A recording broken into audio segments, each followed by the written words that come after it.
Allez, on est bon. Donc, bonjour à tous.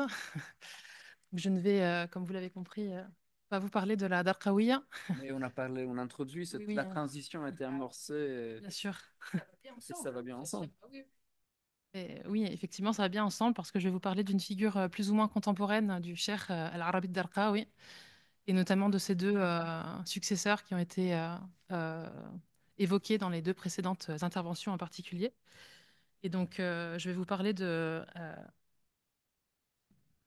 Abu Abdallah Mohammed ibn Ahmed al-Kansoussi, ou Al-Kansous, qui est plus connu sous son nom de Akansous. Donc Akansous reste encore très peu connu en Occident, mais il est en revanche très connu des historiens du Maroc, en particulier pour le rôle politique qu'il a joué sous le règne du sultan alawite Maoulay Souleymane, auprès duquel il a occupé la fonction de vizir à la toute fin de son règne, les 3 années qui ont précédé sa mort, pour être précise, en 1922. Euh, Akansous est connu aussi pour son œuvre historiographique et parfois aussi pour son œuvre littéraire.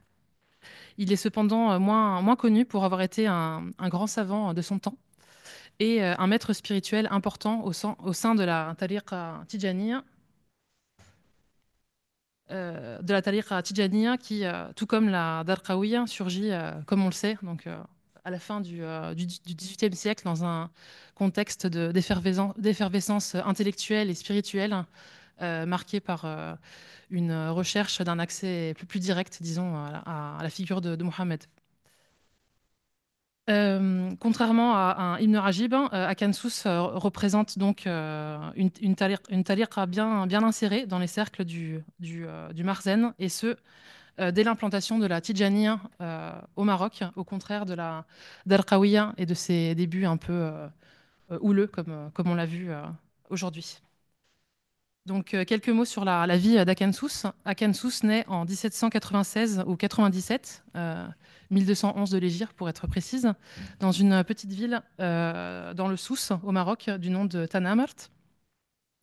À l'âge de 12 ans, il quitte Tanamart en quête de science, fi talab al-ilm, pour se rendre dans la ville de Tamgrout, ou Tamegrout, où se trouve la zaouia mère de la tariqa Nasseriyya, qui était à l'époque pas seulement une zaouia, mais aussi un lieu d'études important, un lieu de rencontre entre savants et étudiants, et aussi le lieu d'une importante pardon, bibliothèque qui a fait l'objet d'un article très récemment publié par Nathalie Kranais, qui est avec nous aujourd'hui. Donc, de par son héritage familial, Akansous est donc Ninsieli durant cette première période de sa vie. En 1814, alors qu'il est âgé de 18 ans, Akansous part à Fès pour approfondir ses connaissances dans les sciences religieuses. Il va étudier à Al-Qarawiyyin auprès de grandes autorités religieuses de l'époque. C'est à Fès qu'il va entendre parler du cheikh Ahmed At-Tijani. Il ira d'ailleurs à sa rencontre dans la fameuse Zaouia fondée par Ahmed At-Tijani dans le quartier de Blida à Fès. Et jusqu'à la mort du cheikh en 1815 et même bien après, Akansous va fréquenter assidûment cette Zaouia, bien qu'il soit encore attaché à la Ninseliya à cette époque. Durant cette période de sa vie à Fès, Akansous se rapproche de l'entourage du sultan Maoulay Suleiman dans le cadre des séances de discussion du savoir, les Majalis Ilmiya, organisées par le sultan lui-même, qui était connu pour son appui aux ulama à l'époque et pour sa promotion en général de l'apprentissage des sciences religieuses. C'est dans ce cadre qu'Akansous est remarqué par Maoulay Suleiman, qui le fait devenir secrétaire, katib, et puis vizir en 1819, une fonction qu'il ne va occuper, comme je l'ai dit, que 3 ans, puisque le sultan meurt en 1822. Dans ses lettres, Akansous nous raconte que le successeur de Maoulay Suleiman, le sultan Maoulay Abdelrahman ibn Hisham, lui aurait proposé de conserver son poste, mais Akansous nous dit qu'il refuse pour se consacrer pleinement à la vie spirituelle et au cheminement initiatique. La même année, donc en 1822, quelques années après la disparition du cheikh Ahmed At-Tijani, qui meurt, je le rappelle, en 1815, Akansous entre dans la Tijaniya par l'intermédiaire de l'un des grands successeurs d'Ahmed At-Tijani, Mohamed Al-Ghali Abu Talib. Mohamed Al-Ghali Abu Talib, qui l'initie donc à la Tijaniya. Une petite parenthèse sur Mohamed Al-Ghali, qui n'est pas très connu. Après la mort du cheikh Ahmed At-Tijani, Mohamed Al-Ghali part s'installer à la Mecque, où il va rencontrer entre autres Al-Hajj Omar Al-Fouti, le fameux Omar Tal, qu'il va initier le fameux chef politique et religieux d'Afrique occidentale, qu'il va faire entrer dans la Tijaniya et qui va l'autoriser à répandre les enseignements de la Tijaniya en Afrique de l'Ouest. Mais c'est donc avant son départ dans le Hejaz que Mohamed Al-Ghali initie Akensus. Après son entrée dans la Tijaniya, Akensus restera encore de nombreuses années à Fès, où il va fréquenter les grands disciples directs du cheikh Ahmed At-Tijani. Il obtiendra l'initiation de certains d'entre eux, une initiation pour la recherche de bénédiction, Birqas At-Tabarruk, notamment euh,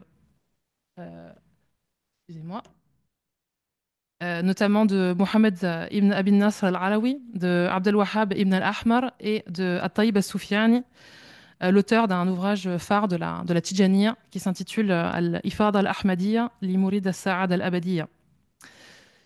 En 1832, donc presque 20 ans après la mort de Ahmed At-Tijani, Akensus est finalement envoyé dans la ville de Marrakech, une ville qui était à l'époque dominée très largement par la Chadélia, pour y diffuser à son tour les enseignements et la voie de la Tijaniya.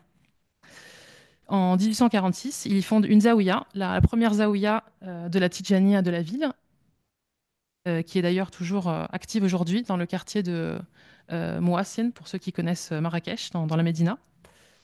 Et c'est donc à partir de cette zaouïa que va se répandre la Tijaniya dans tout le sud du Maroc. La dernière partie de la vie d'Akensus, qu'il va dédier à l'enseignement auprès de ses disciples et à l'écriture de ses ouvrages.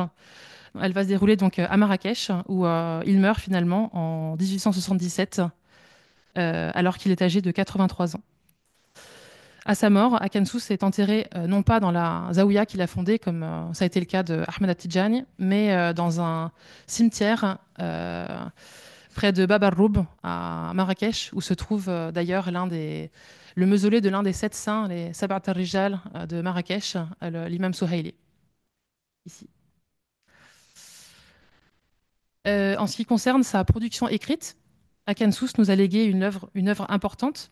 L'ouvrage pour lequel il est encore célèbre aujourd'hui, c'est sa grande chronique historiographique sur l'histoire des règnes dynastiques du Maroc jusqu'à la dynastie alawite, intitulée Al-Jaysh al-Aramram al-Khumasi fi Dawlat Maulana Ali Sijilmasi, excusez-moi. Titre que l'on peut traduire l'armée invincible en 5 régiments, al-Khumasi, sur la dynastie issue de Moulay Ali Sijilmasi, qui sera publié bien après la mort d'Akensus. Mais comme je l'ai dit, Akensus n'était pas seulement un historiographe, il était aussi un linguiste et un homme de lettres important à son époque, qui nous a légué une importante œuvre littéraire. Il a composé des diwans de poésie qui ne sont à l'heure actuelle toujours pas édités, mais aussi un ouvrage qu'on peut classer dans le genre littéraire des séances, des maqamats, la maqam al-Kansousiyya, qui n'a jamais été étudiée. Akensus a aussi écrit un ouvrage qui s'intitule Al-Ghayth alladhi insajama fi sharhi lamiyat al-ajam, qui est un commentaire du célèbre poème d'époque seljoukide d'At-Tughra'i. Oui. Et toujours dans le domaine littéraire et linguistique, on doit aussi à Akensus une édition critique glosée du Qamus al-Muhit d'Al-Firuzabadi, elle aussi toujours à l'état de manuscrit. Et comme je l'ai dit, donc, Akensus s'est occupé de nombreux sujets.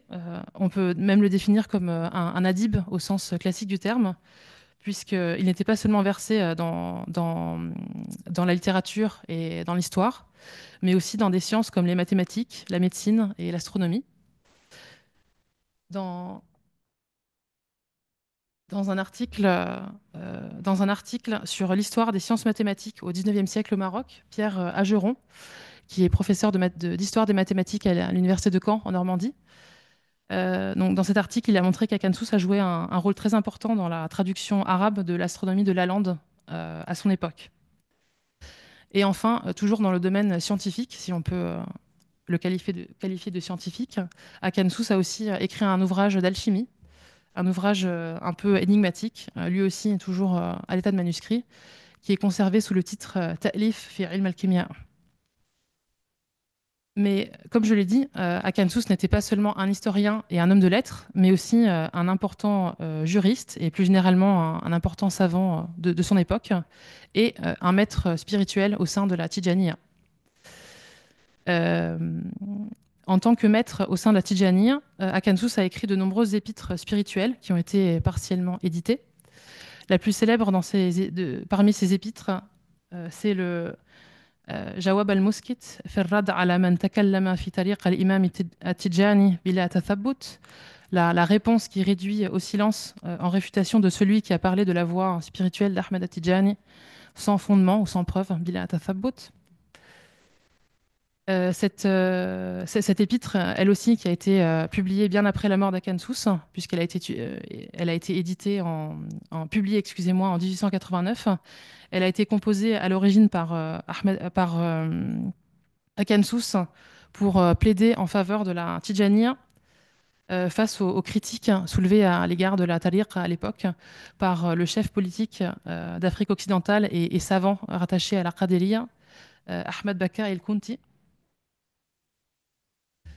C'est d'ailleurs la composition de cette épître qui lui vaudra le titre de Lisan at-Tariqa, le porte-parole de la Tariqa Tijaniya, un titre qui lui est par exemple donné par Ahmed Soukayrij, ou Skirej pour reprendre la prononciation marocaine, dans son ouvrage Al-Fath al-Malik al-Allam bi tarajim ba'd ulama at-Tariqa Tijaniya al-A'lam.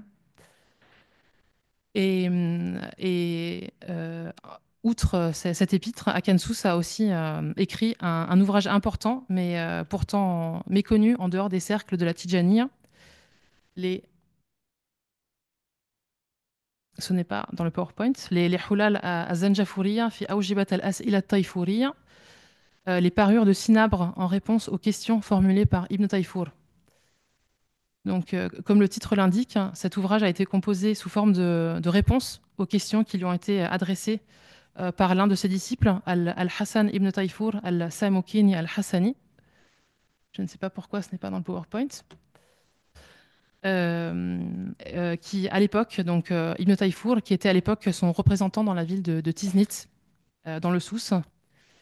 Et donc, à la base, Akan Sous a écrit cet ouvrage, les Hulal az-Zanjafuriya, pour expliciter certains points de doctrine exposés dans les Jawahir al-Ma'ani de Ahmed At-Tijani.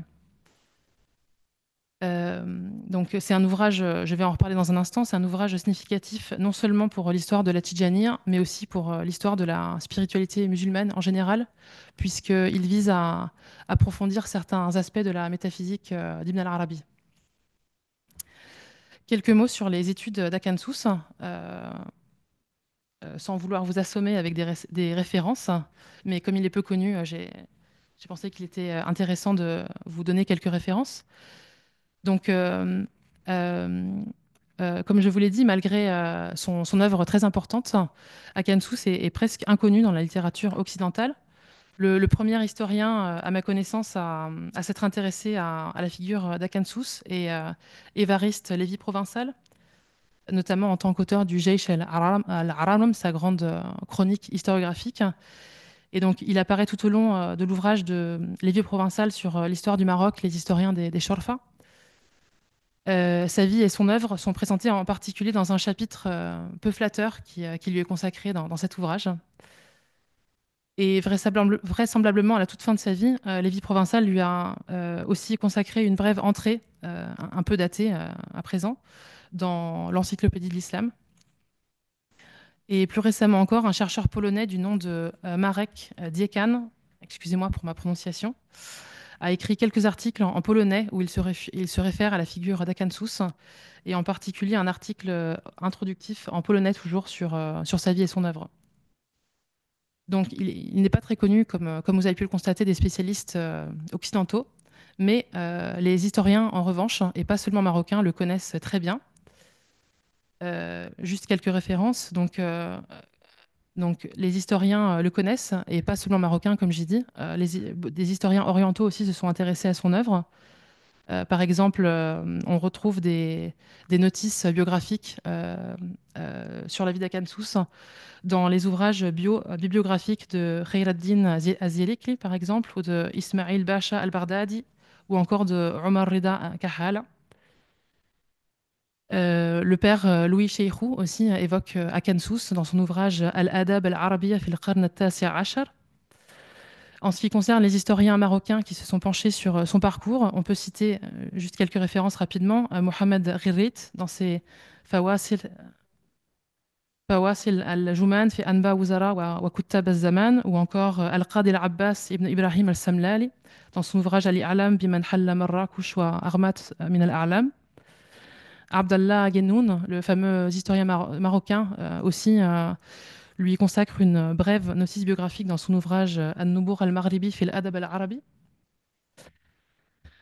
Et où d'ailleurs Akansus est décrit comme le Khatimat al-Udaba al-Fahoul alladhina ishtamalat alayhim hadhihi ad-dawla fi ahdiha al-akhir, le sceau des maîtres en littérature que l'État marocain a compté dans sa dernière époque.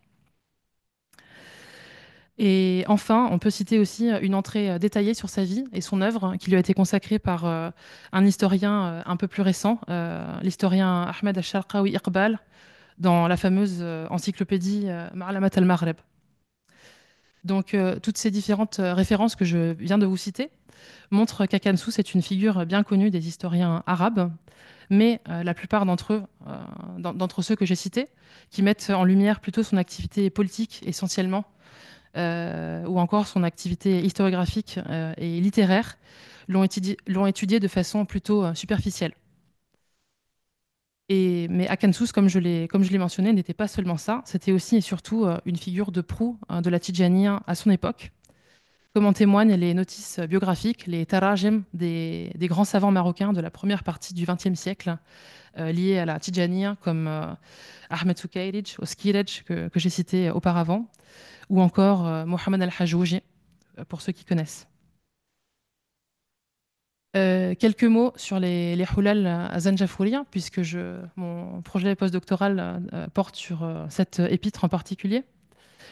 Donc, quelques mots sur sa structure. Dans le prologue des Hulal, Akansus s'adresse à son disciple Ibn Tayfour, comme je l'ai mentionné auparavant, qui lui a adressé des lettres pour lui faire part des problèmes auxquels il a été confronté dans son étude des Jawahir al-Ma'ani d'Ahmed At-Tijani, questions auxquelles Akansus entend répondre dans cette épître.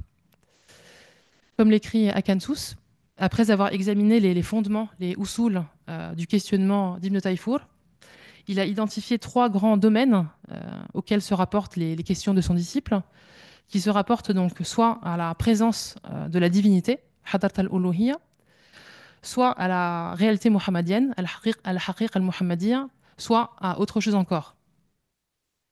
Et donc, Akansus, comme il le dit dans le prologue de l'ouvrage, décide donc d'organiser les hulal en fonction de ces 3 aspects ou domaines qu'il désigne sous le terme, excusez-moi, de matalib, donc 3 problèmes, ou plus littéralement, 3 objets de recherche spirituelle, si on peut dire pour euh, décalamiser ce terme.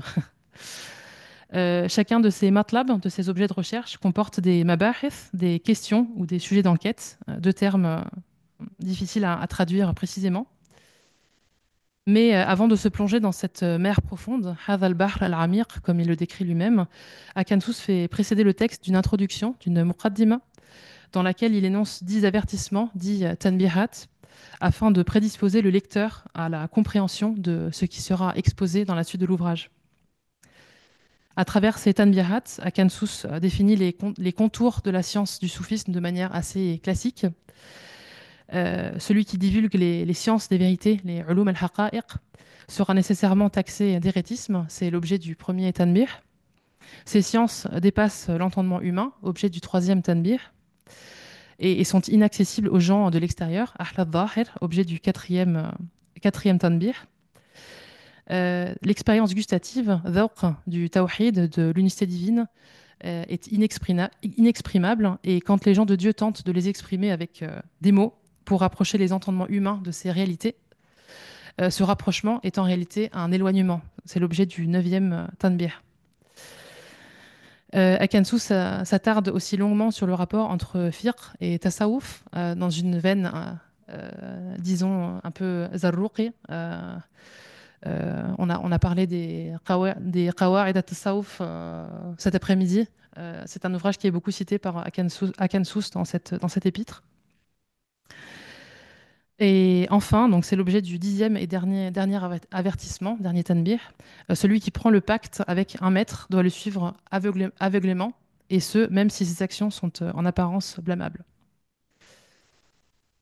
Après ces avertissements, ces tanbihat, Akansus entre au cœur des hulal en clarifiant, comme il l'énonce lui-même, un certain nombre de réalités spirituelles connues des gnostiques, des arifin, comme l'unicité de l'être, la wahdat al-wujud.